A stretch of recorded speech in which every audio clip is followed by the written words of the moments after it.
వైఎస్ఆర్సీపీ వాళ్ళతో వచ్చిన తంటే ఇదండి.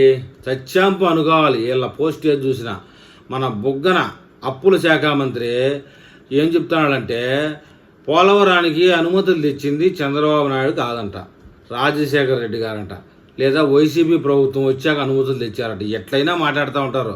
అనుమతులు తెచ్చింది వైఎస్ఆర్, చంద్రబాబు కాదు. మాజీ మంత్రి బుగ్గన అంటూ ఒక స్టేట్మెంట్ ఇచ్చారండి. పోలవరంపై చంద్రబాబు పచ్చి అబద్ధాలు ఆడుతున్నారంట. ఇదే విధంగా ప్రచారం చేస్తున్నారని మంత్రి బుగ్గన రాజేంద్ర రెడ్డి ఎగిరిపడినాడంట.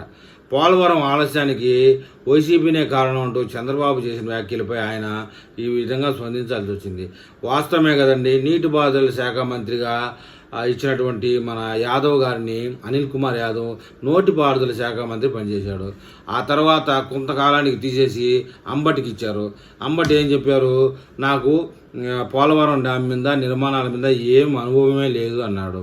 అంతకుముందు అనిల్ కుమార్ యాదవ్ 1 కాదు, 2% కాదు, 3% కాదు, 2022కే పోలవరం పూర్తయినా కాకపోయినా గేట్లు ఎత్తేస్తామని అసెంబ్లీ సాక్షిగా మాట్లాడాడు.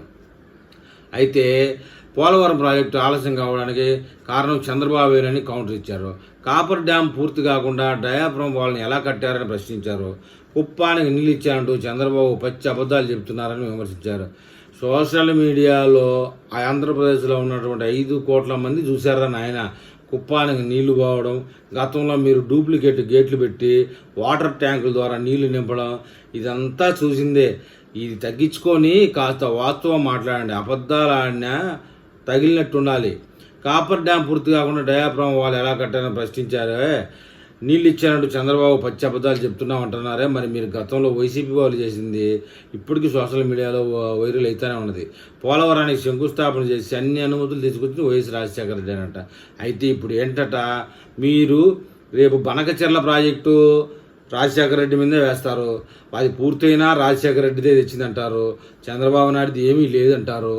మొత్తానికి మీది ఏదీ లేదని చెప్పేసి మన ఏపీ ప్రజలు అనుకుంటున్నారు. రాబోయే ఎలక్షన్లో మీకు 11 కాదు కదా, 2-3 ఉంటాయా లేవో చూసుకోండి అని ఎద్దేవా చేస్తానన్న బుగ్గన గారు. మీరున్నంత వరకు అప్పుల కోసం ఢిల్లీలో అడక తిని అప్పులు రాష్ట్రాన్ని అప్పుల పాలు చేసిన విషయం అందరికీ తెలిసిందే. నువ్వు మీడియాకి ఇంత దూరంగా ఉంటే వైసీపీ పార్టీ అంత మంచిదని చెప్పేసి కూడా అనుకుంటా ఉన్నారు. నా తర్వాత నీ ఇష్టం.